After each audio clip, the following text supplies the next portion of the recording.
All right, so now we're on to Chapter 9, Exercise, where we take a process preventive control and we do our, we put our hazard down here.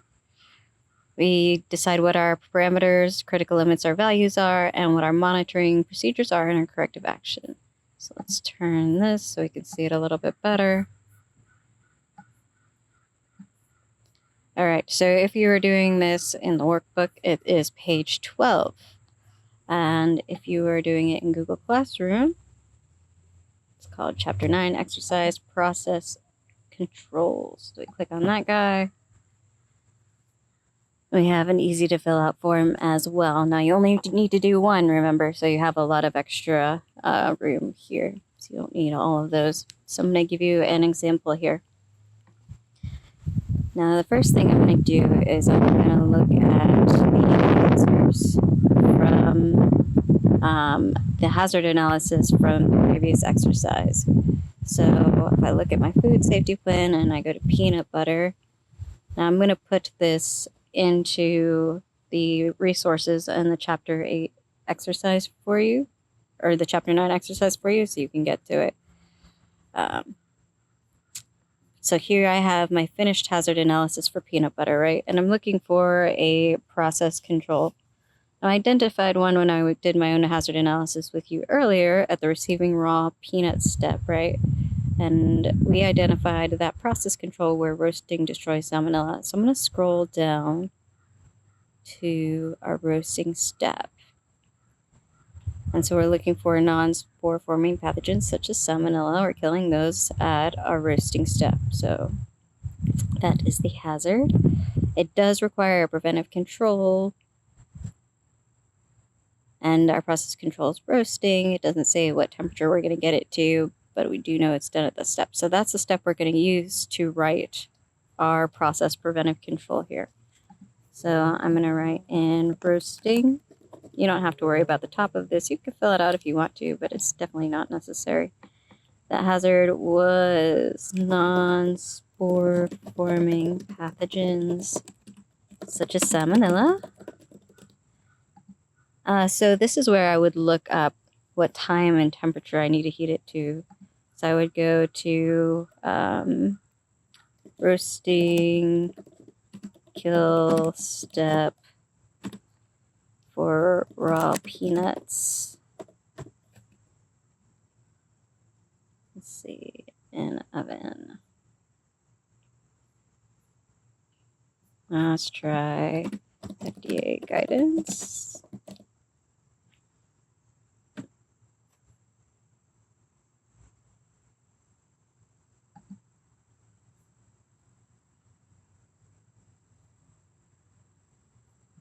Discussion. There we go. It takes 3 seconds to achieve a 5-log reduction in salmonella at 160 Fahrenheit or 71 Celsius in fruit juices. Let's see. That tells us about peanuts specifically. So water activity with 0.85. So we would do 50 minutes at 140 for 0.85. So that's the kind of research you would do. You would find what kind of recommendation somebody made in a guidance or in a study or something like that. So we're going to say water activity 0.85, 50 minutes at, it was 140 F or above.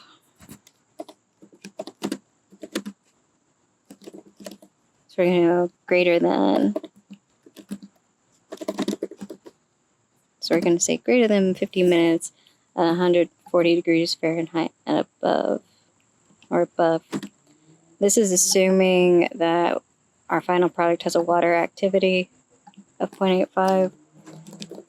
So I'm just noting that that's an assumption.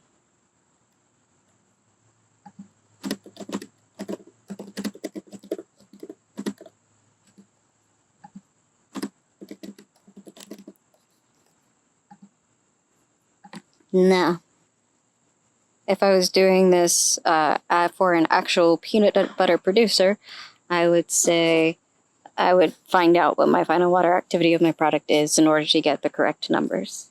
So now I have to figure out the monitoring part of this. So what am I monitoring? So I want to monitor my time and my temperature for this roasting step. So what am I doing?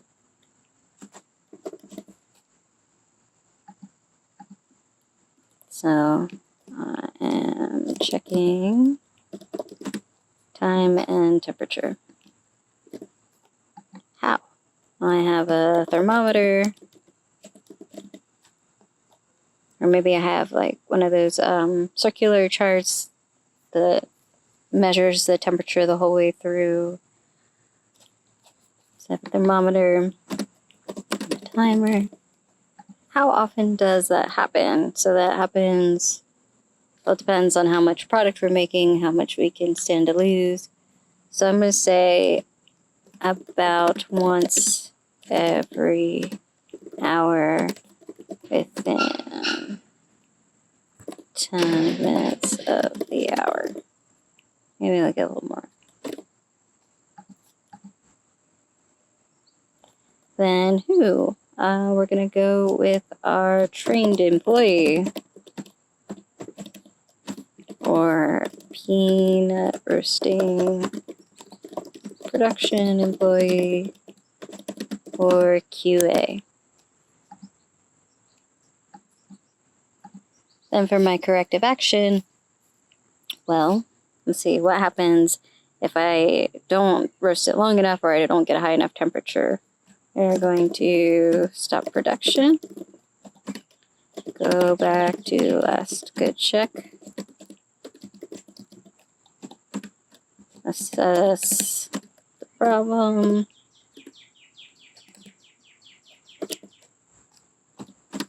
we're going to fix the issue and prevent it from happening again.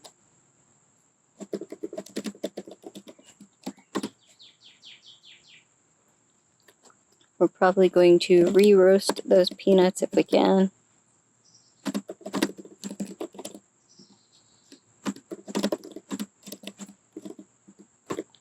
And that should do it. I might get more specific, like I could say, check roaster for yada yada yada if I have some specifics on what I think that problem might be. But again, this is just for your class, first time round. We're going to go nice and easy on how we write this out.